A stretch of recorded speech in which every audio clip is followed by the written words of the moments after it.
오늘 본문 말씀 보시겠습니다. 오늘 메시지의 본문 말씀은 계속해서 사도행전 말씀입니다. 사도행전 오늘은 5장 33절로 42절까지 말씀입니다. 신약성경 사도행전 5장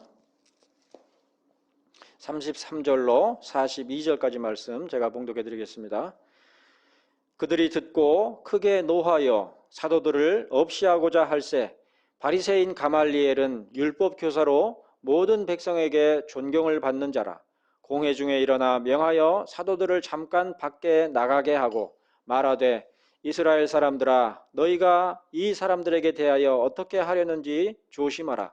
이전에 드다가 일어나 스스로 선전하매 사람이 약 400명이나 따르더니 그가 죽임을 당하매 따르던 모든 사람들이 흩어져 없어졌고 그 후 호적할 때에 갈릴리에 유다가 일어나 백성을 꾀어 따르게 하다가 그도 망한즉 따르던 모든 사람들이 흩어졌느니라. 이제 내가 너희에게 말하노니 이 사람들을 상관하지 말고 버려두라. 이 사상과 이 소행이 사람으로부터 났으면 무너질 것이요 만일 하나님께로부터 났으면 너희가 그들을 무너뜨릴 수 없겠고 도리어 하나님을 대적하는 자가 될까 하노라 하니 그들이 옳게 여겨 사도들을 불러들여 채찍질하며 예수의 이름으로 말하는 것을 금하고 놓으니 사도들은 그 이름을 위하여 능욕받는 일에 합당한 자로 여기심을 기뻐하면서 공회 앞을 떠나니라. 그들이 날마다 성전에 있든지 집에 있든지 예수는 그리스도라고 가르치기와 전도하기를 그치지 아니하니라. 아멘. 봉독해드린 사도행전 5장 33절로 42절까지의 말씀 가운데서 예수의 이름으로 라는 제목으로 메시지를 나눌까 합니다. 오늘 우리들이 마주하는 사도행전 본문은 사도행전 4장에서 직면했던 상황과 유사합니다. 사도행전 4장 1절로 2절에 기록한 바 사도들이 백성에게 말할 때에 제사장들과 성전 맡은 자와 사두개인들이 이르러 예수 안에 죽은 자의 부활이 있다고 백성을 가르치고 전함을 싫어했었던 것처럼 사도행전 5장에서도 대제사장과 그와 함께 있는 사람 즉 사두개인의 당파가 다 마음의 시기가 가득했었던 상황인 것입니다. 예수 그리스도의 복음 전하는 것을 굳고 싫어하고 배척하는 그러한 상황이죠.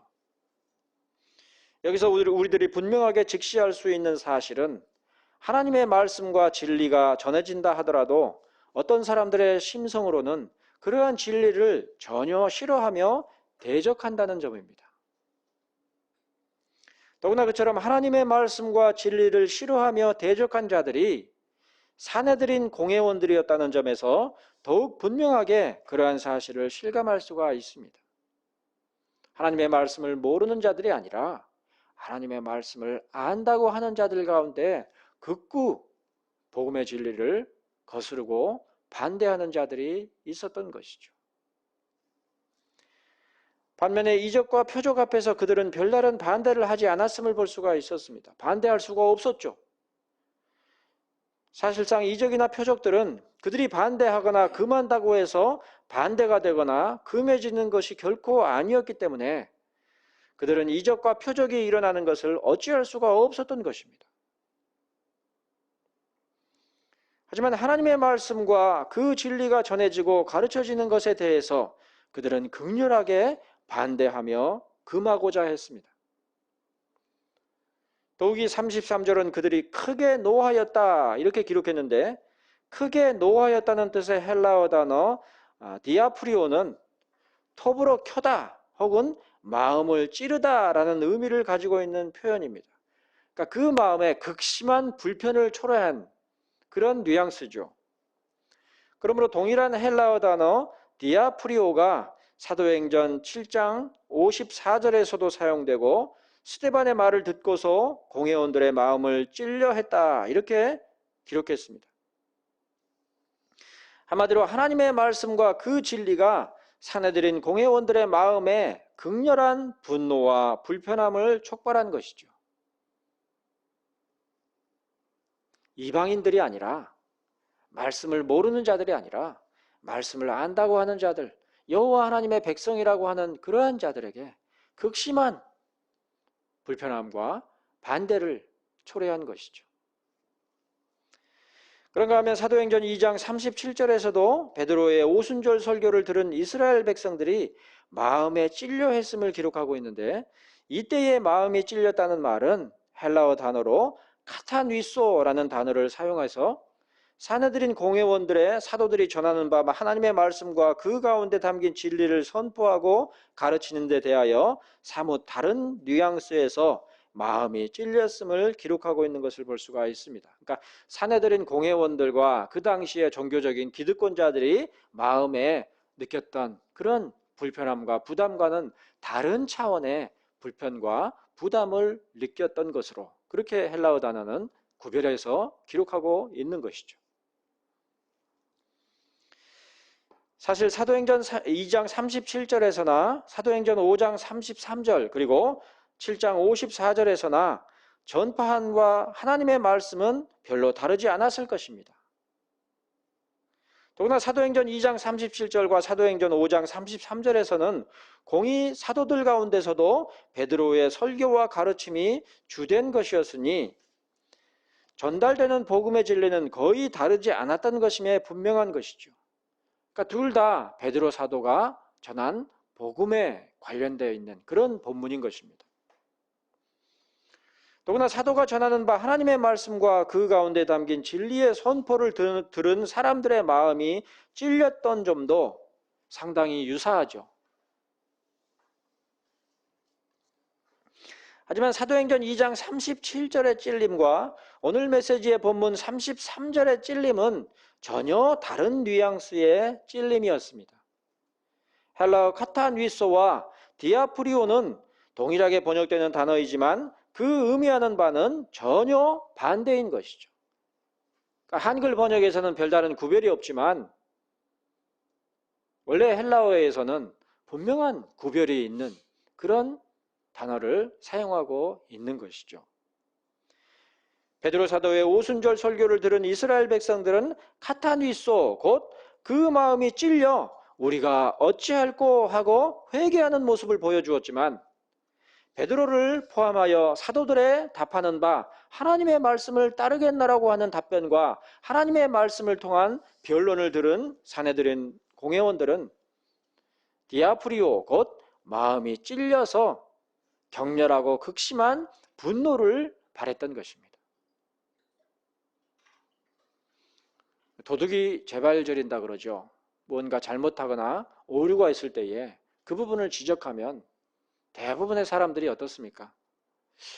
감사합니다. 제가 미처 바라보지 못하는 부분을 얘기해 주셨네요. 이런 분들은 극히 드물죠. 당신이 뭔데? 그러는 당신은, 그런 식으로 반발하는 사람들이 대부분이죠. 디아프리오라는 단어는 그런 뉘앙스인 것입니다. 이처럼 사람보다 하나님께 순종하는 것, 곧 하나님의 말씀과 그 가운데 담긴 진리에 따라 가르치며 선포하는 일은 사람들에게서 참으로 극심한 양극단의 반응을 불러오는 것임을 사도행전 전반부의 본문들 가운데서 파악해 볼 수가 있는 것이죠. 똑같은 말씀을 전해도 그 반응은 전혀 상반되는 경우가 허다한 것입니다. 사실 하나님의 말씀에 순종한다는 것은 우리의 육신의 본성을 거스르는 일입니다. 하나님의 말씀과 그 가운데 있는 진리를 드러내어 가르치고 선포하는 일은 일반적인 사람들의 심성을 향하는 것이 아니라 앞서서 역사하시는 성령님의 선행하는 은총을 받은 사람들의 마음을 향하여서야 비로소 효과가 발휘되는 그런 사역이죠. 그러니까 택하신 자들이 아니면 그 말씀을 받아들일 수 없는 그런 사역이란 말이에요. 반면에 통상적인 사람의 본성을 향하여서 하나님의 말씀과 그 가운데 담긴 진리가 선포될 때에는 마치 그들의 마음을 톱으로 자르기라도 하는 듯이, 혹은 그들의 마음을 날카로운 칼로 깊숙이 찌르는 듯이 극렬하게 반응하는 반대와 분노에 직면하고야 마는 참으로 치명적이고 위험스럽기도 한 것이 바로 진리를 가르치며 전하는 말씀의 사역인 것입니다. 겉으로 보았을 때는 신앙의 연조가 깊으면 누구나 할 수 있는 것이 말씀 사역인 것 같지만 그 말씀 사역이라는 것은 사실은 아주 치명적이고 위험스러운 그런 사역인 것이죠. 안타깝게도 오늘날에는 말씀의 일꾼들이 더 이상 이처럼 위험스러운 사역을 감당하는 것이 아니라 회중들의 눈치를 살피며 회중들이 듣고자 하는 메시지를 전하는 것에 온통 마음이 쏠려 있는 것 같습니다. 그러므로 대부분의 말씀 선포 가운데서 사람들의 극심한 반대를 찾아볼 수가 없으며 오히려 대형교회 사역자들의 경우에는 거의 연예인 수준의 대접을 받는 것을 쉽게 확인해 볼 수가 있죠. 그러나 사도행전 2장 37절에 카타뉘소라는 헬라어 단어가 암시하듯이 참된 회개는 하나님의 말씀과 그 가운데 담긴 예리한 날카로운 진리로서 사람들의 마음을 찌르는 가운데서 일어나는 것입니다. 아무런 불편도 야기하지 않고 좋은 게 좋은 그런 메시지 가운데서는 회개가 나올 일이 없단 말이에요. 회개할 일이 없죠. 비록 하나님의 말씀을 선포하며 가르치는 일이 사람들의 마음을 날카롭게 찌르는 것일지라도 그처럼 심령의 찔림과 도전이 있지 않고서는 하나님의 말씀을 거스르며 싫어하는 사람들의 본성이 회개할 수가 없는 것입니다.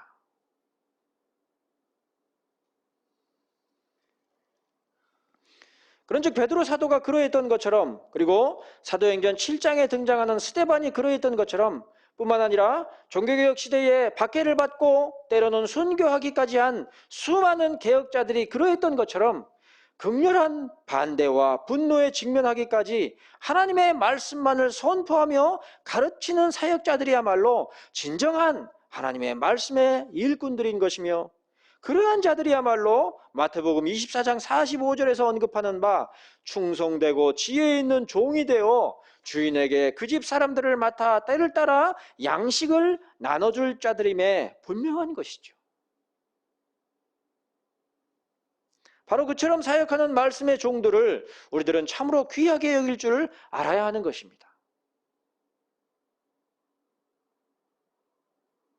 조금 극단적으로 표현을 하면 목숨 내놓고 하는 사역이 말씀 사역이죠. 더군다나 지금과 같은 시대에 조금이라도 찔림이 있으면 나들으라고 하는 소리네. 여기만 교회인가? 잘 있으쇼. 속으로만 그러면 다행인데 그나마도 대놓고 그러죠.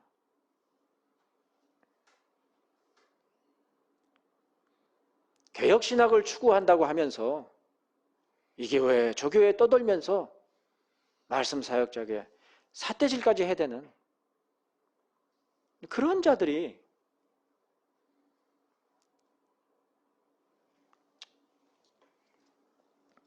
사실 예수님께서는 마태복음 10장 34절로 36절에서 미리 이르시기를 내가 세상에 화평을 주러 온 줄로 생각하지 말라. 화평이 아니요 검을 주러 왔노라.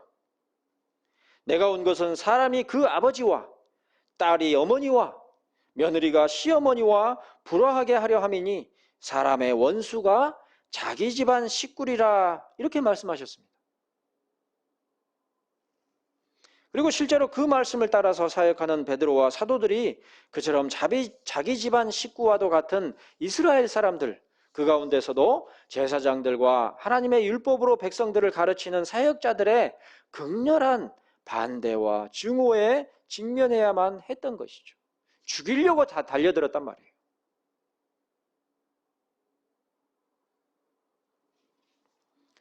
그러나 이어지는 마태복음 10장 39절에서 예수님께서는 이르시기를 자기 목숨을 얻는 자는 잃을 것이요 나를 위하여 자기 목숨을 잃는 자는 얻으리라 이렇게 말씀하셨습니다.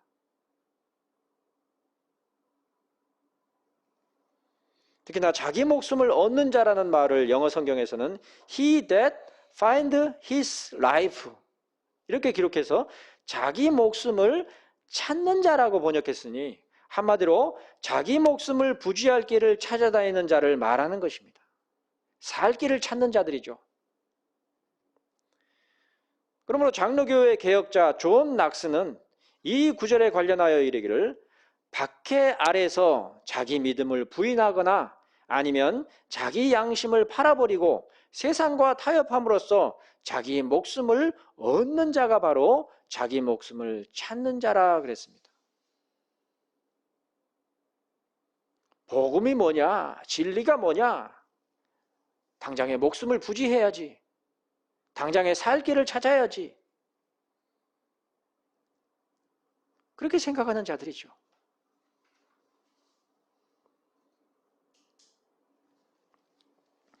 반면에 나를 위하여 자기 목숨을 잃는 자는 얻으리라 라는 말씀을 영어 성경에서는 He that lost his life for my sake shall find it. 발음이 형편없죠. 나를 위하여 자기 목숨을 잃는 자는 찾으리라 이렇게 번역했습니다. 즉 예수 그리스도를 위하여 자기 목숨을 살피지 않는 자는 오히려 찾게 되리라는 것이죠. 자기 목숨을 찾는 것이 아니라 예수 그리스도를 찾고 예수 그리스도의 말씀에 창념된 그러한 자들이죠. 내가 살아남는 것이 먼저가 아니라 하나님의 말씀에 창념하는 것이 우선인 그런 자들. 그런데 마태복음 10장 39절에 기록된 주님의 말씀은 오늘 메시지의 본문인 사도행전 5장 34절 이하에서는 바리새인 가말리엘이라는 사람을 통해서 실제로 입증이 되었습니다.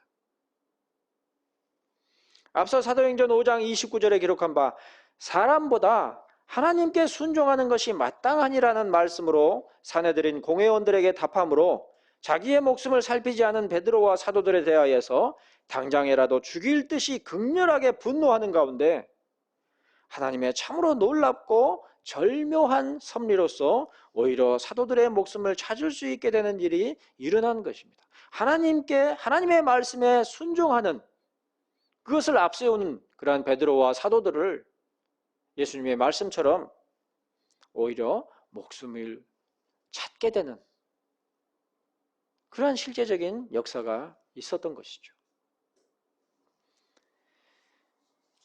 일반적으로 바리새인들에 대하여서 우리들은 상당한 선입견이 있습니다. 바리새인들을 좋게 언급하는 경우가 거의 없죠. 바리새인들 이꼴 위선자들 이런 선입견이 우리한테 있잖아요.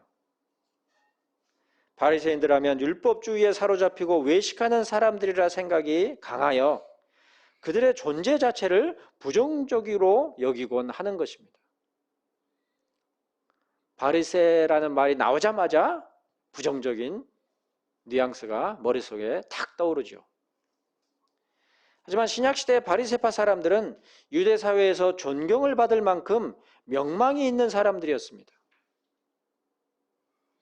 그러므로 로마 제국의 통솔 가운데 있는 유대 관원들 가운데서도 결코 그들의 말을 함부로 여길 수 없었던 것이죠. 바리새인들이 무언가 말을 하면 관원들조차도 간과할 수 없는 그런 권위와 위엄이 있었더라는 것입니다. 사실 바리새인들은 상당히 지혜로운 사람들이었습니다. 그들은 비록 참된 진리인 하나님의 말씀을 모르는 자들이었지만 그럼에도 불구하고 평범한 사람들을 훨씬 뛰어넘는 비범함과 탁월함을 지닌 지도자들이었던 것입니다. 성경을 전혀 모른다는 것이 아니라 성경의 참된 진리를 모를 뿐 성경에 대하여서 아주 박식한 그런 자들이죠. 한마디로 유대 백성들과 관원들 가운데 누구도 바리새인들의 말을 함부로 여길 수 없을 만큼 탁월한 종교의 지도자들이었던 것이죠. 오늘날에도 대형교회 목사들을 어떻습니까? 국회에서나 국회의원들이나 정치인들이 함부로 하지 못하잖아요. 왜 그래요? 그 한 사람에게 수천 표, 수만 표가, 심지어 수십만 표가 연계되어 있기 때문에 함부로 하지 못하는 것이죠. 그러므로 바리새인 가말리엘이 사내들인 공회 가운데서 발생한 일촉즉발의 위기 상황을 일어나서 수습할 수가 있었던 것입니다.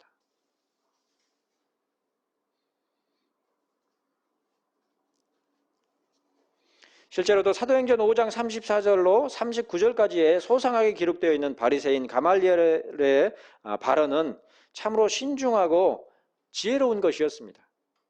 특별히 38절로 39절에 기록되어 있는 바, 이제 내가 너희에게 말하노니 이 사람들을 상관하지 말고 버려두라. 이 사상과 이 소행이 사람으로부터 났으면 무너질 것이요, 만일 하나님께로부터 났으면 너희가 그들을 무너뜨릴 수 없겠고 도리어 하나님을 대적하는 자가 될까 하노라. 이렇게 발언한 내용은 참으로 범상치 않은 신중함과 지혜를 찾아볼 수 있는 것입니다. 이 정도만 돼도 보통 신중한 것이 아니죠. 더구나 34절은 바리새인 가말리엘이 공회 중에 일어나 명하여 사도들을 잠깐 밖에 나가게 했더라, 이렇게 기록했습니다. 예수의 이름으로 사람들을 가르치지 말라고 한 대제사장의 말에 대하여 베드로와 사도들의 이른 바, 사람보다 대제사장 당신의 말보다 하나님께 순종하는 것이 마땅하니라 라는 말씀으로 인해서 죽일 듯이 격노한 공회원들에 대하여서 가말리엘은 권위 있고 신중한 말로써 명하여 사도들을 일단 나가 있도록 하여 상황을 진정시킨 것이죠. 이처럼 가말리엘은 신약 성경에서 거의 유일하게 긍정적이고 권위 있는 모습으로 등장하는 바리새인이었으며, 그런 가말리엘을 통하여 예수님이 앞서 이르신 바 나를 위하여 자기 목숨을 잃는 자는 찾으리라는 말씀으로 약속하신 것이 실제로 입증이 되었던 것입니다.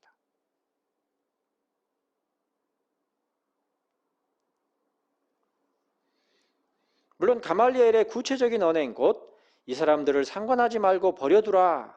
이 사상과 이 소행이 사람으로부터 났으면 무너질 것이요, 만일 하나님께로부터 났으면 너희가 그들을 무너뜨릴 수 없겠고 도리어 하나님을 대적하는 자가 될까 하노라고 한 그 발언을 전적으로 긍정적이라고 말할 수 있는 것은 아닙니다.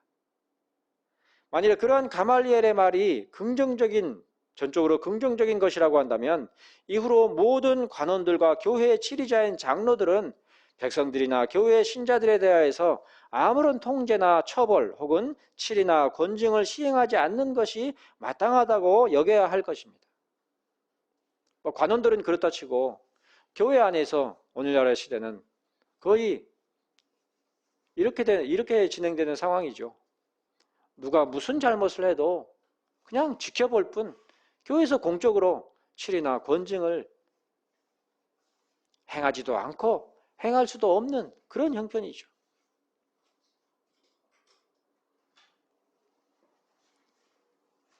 그러나 잘 아시는 바와 같이 사도 바울은 로마서 13장에서 그리스도인과 세상의 권세자들 사이의 관계에 관하여 이르기를 각 사람은 위에 있는 권세들에게 복종하라 그랬습니다.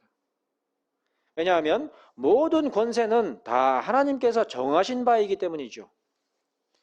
교회의 장로들도 하나님께서 정하신 것이고, 물론 회중들이 동의해서 세워진 것이지만 하나님의 섭리 가운데서 세워진 것이고, 또 세속 관원들도 마찬가지란 말이에요. 무엇보다도 로마서 13장 3절로 4절에서 사도 바울은 위에 있는 권세들에 대하여서 다스리는 자들은 선한 일에 대하여 두려움이 되지 않고 악한 일에 대하여 되나니 그가 공연히 칼을 가지지 아니하였으니 곧 하나님의 사역자가 되어 악을 행하는 자에게 진노하심을 따라 보응하는 자니라, 이렇게 기록했으니 교회의 치리자들이건 국가의 권세자들이건 하나님께서는 그들이 선한 일에 대하여 두려움이 되지 않고 악한 일에 대하여 두려움이 되도록 세운 바 되었다는 것입니다.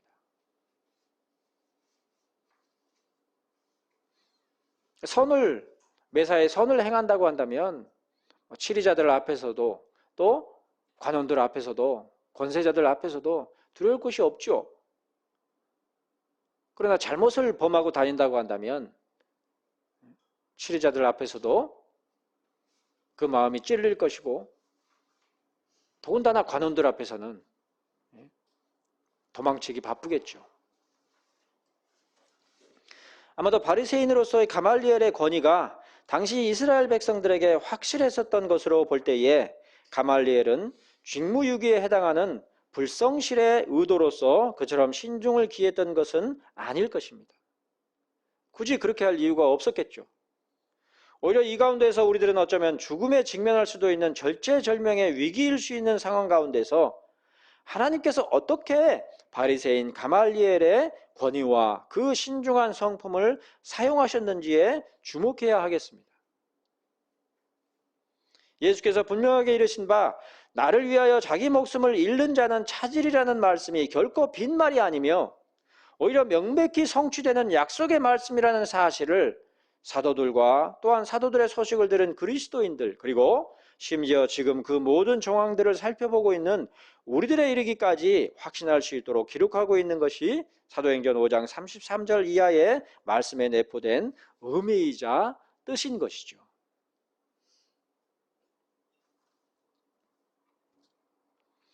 하지만 그럼에도 불구하고 바리새인 가말리엘의 신중한 제안, 곧 이 사상과 소행이 사람으로부터 났으면 무너질 것이요 만일 하나님께로부터 났으면 그들을 무너뜨릴 수 없겠고 도리어 하나님을 대적하는 자가 될까 하노라는 말에는 일반 은총의 범위를 다소간 초월하는 지혜 또한 분명하게 함축되어 있습니다. 비록 그것이 절대 불변의 진리이거나 정확무오한 것은 아닐지라도 사람으로부터 난 것들과 하나님으로부터 난 것 사이의 근본적인 구별과 상응하는 처사에 관한 지혜로움이 분명하게 그 빛을 발휘하고 있는 것이죠. 먼저 이 사상과 소행이 사람으로부터 났으면 무너질 것이라고 말한 것처럼 우리들의 시대에도 사람으로부터 난 사상과 신념은 반드시 무너지고야 말 것임에 분명합니다. 지금 온갖 이단적인 사상들과 인간적인 처세와 지략들이 승승장구하며 득세하는 것이 현실이지만 그런 것들은 반드시 무너지고 말 것이라는 사실은 바리새인 가말리엘까지도 확신할 수 있는 엄연한 진실인 것입니다. 또한 이 사상과 소행이 만일 하나님께로부터 났으면 그들을 무너뜨릴 수 없겠고 도리어 하나님을 대적하는 자가 될까 하노라고 말한 것처럼 우리들의 시대에도 하나님께로부터 난 진리만이 무너지지 않고 영원히 설 것임을 모든 그리스도인들은 믿음으로 확신할 수가 있어야만 할 것입니다. 바로 그러한 확신, 사도들의 가르치며 전하는 바가 그들 자신의 사상이나 교훈이 아니라 하나님께로부터 난 것이라는 사실에 대한 확신으로 인해 사도들은 사도행전 5장 41절에 기록한 바 그 이름을 위하여 능욕받는 일에 합당한 자로 여기심을 기뻐하면서 채찍질하며 예수의 이름으로 말하는 것을 금하고 놓아보낸 공회 앞을 떠나올 수 있었던 것이죠.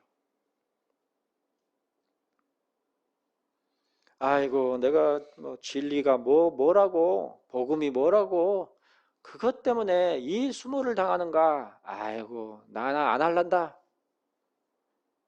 그런 것이 아니라 나 같은 자가 뭐라고 하나님께서 이렇게 은총을 베푸셔서 주님 말씀처럼 사람이 아니라 하나님께 순종하기를 힘써야 된다고 말하는 그 말한 것을 이렇게 살리시고 심지어 예수님이 그러셨던 것처럼 복음으로 말미암아 능욕을 당하게 되었으니 참 기뻐할 만한 일이다 이렇게 생각한 거죠. 우리 같으면 그러겠습니까? 오늘날 목사들 중에서도 이렇게 행할 수 있는 자들 드물겠죠. 저도 그렇고 누가 무시하고 그러면 분해서 못 견디죠.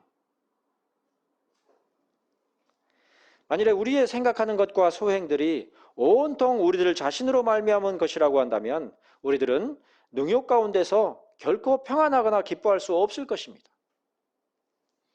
오히려 그 가운데서 우리들은 분노하며 낙담하거나 아니면 존 낙스가 마태복음 10장 39절 말씀과 관련하여 언급한 것처럼 박해 가운데서 자기 믿음을 부인하거나 아니면 자기 양심을 팔아버리고 세상과 타협함으로써 자기 목숨을 얻는 자가 되기 쉬울 것입니다.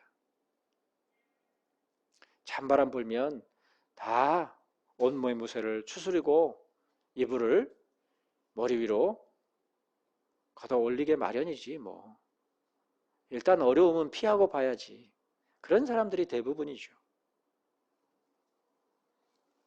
그러나 우리에게 사도들과 같은 분명한 확신, 곧 사람보다 하나님께 순종하는 것이 마땅하니라는 확신이 명확한 진리로서 자리에 있다고 한다면 우리들은 박해와 능욕을 당하는 상황과 형편 가운데서도 오히려 기뻐하는 태도를 보일 수 있을 것입니다. 아, 나도 영광스러운 박해를 받게 되는구나. 그렇게 생각하는 것이죠.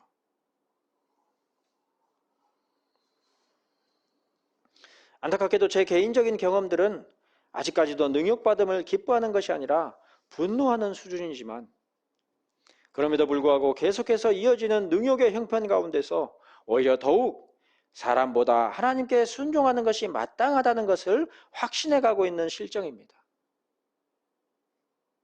별 볼 일 없으며 초라하게 보일 수 있는 개척교회 목회자라고 하는 사실에 대한 냉정하고 현실적인 경험들에도 불구하고 정말로 내 마음이 확신하며 창념할 것은 냉정한 사람들에게서 어떻게 해서건 인정을 받는 것이나 아니면 나 자신의 마음을 추스르고 회복하는 것이 아니라 다만 하나님의 말씀에 창념하며 순종하는 것임을 점점 더 뚜렷하게 바라보고 있는 것이죠. 무엇보다도 오늘 메시지의 본문 가운데 마지막 구절인 42절은 기록하기를 그들이 날마다 성전에 있든지 집에 있든지 예수는 그리스도라고 가르치기와 전도하기를 그치지 아니하니라고 기록했습니다. 그리고 그렇게 함으로써 그들이 확신하며 주님의 약속대로 경험할 수 있었던 바 사람보다 하나님께 순종하는 것이 마땅하다는 사실을 더욱 확실하게 증거했습니다. 예수 그리스도의 이름으로 복음 전하는 것을 금하고 채찍질을 당하고 능욕을 당한 다음에 쫓겨났지만 그런 말미암아서 의기소침해서 그래 내가 뭘 하고 그렇게 주눅든 것이 아니라 오히려 더욱 적극적으로 성전에 있든지 집에 있든지 무엇을 하든지 예수 그리스도의 복음을 전하는 일에 오히려 더욱 힘썼더라는 것이죠. 당시에 그 종교 기득권자들을 보았을 때에 속된 말로 환장할 노릇이었겠죠. 정말 말 안 듣는 놈들이구나 그랬겠죠. 이 메시지를 듣는 우리들은 적지 않은 연령의 그리스도인들입니다. 또한 이 메시지를 음성으로 듣게 되는 분들도 대부분 적지 않은 연령의 그리스도인들일 것입니다. 그런즉 예수 그리스도의 이름으로 인해 받게 되는 능욕이 어떤 것인지 저마다의 경험들이 있겠지요. 또한 아마도 대부분의 우리들은 더 이상 그러한 경험을 하지 않기를 바랄 것입니다. 지금까지 살아오면서 겪은 능욕만으로도 족하다고 만일 내가 그리스도인이 아니었다면 당하지 않았을 것이고 또한 참을 필요조차 없었을 것인데도 불구하고 지금까지 참고 인내한 것만으로도 족하다고 생각할 수 있을 것입니다만 오늘 메시지의 본문 가운데 있는 마지막 42절에 기록한 바 그들 곧 사도들이 날마다 성전에 있든지 집에 있든지 예수는 그리스도라고 가르치기와 전도하기를 그치지 아니하리라는 말씀은 앞으로도 우리가 지향할 바가 무엇인지를 분명하게 시사해주고 있습니다.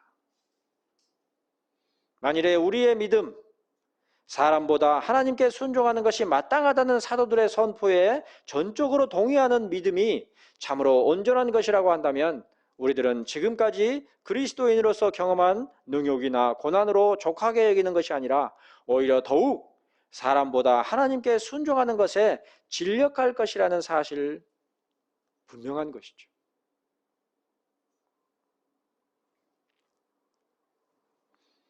앞서 언급한 것처럼 우리가 하나님의 말씀 가운데 있는 진리에 창념하며 전념하게 될 때에, 특별히 사람보다 하나님께 순종하는 것에 진력하게 될 때에 사람들은 그 마음이 찔려 도전이 되는가 하면, 어떤 이들은 우리의 그 확신하는 바로 말미암아 그 마음이 갈기갈기 찢기기라도 하는 듯이 극렬하게 반대하며 핍박하고자 하는 경우가 분명히 있을 것입니다.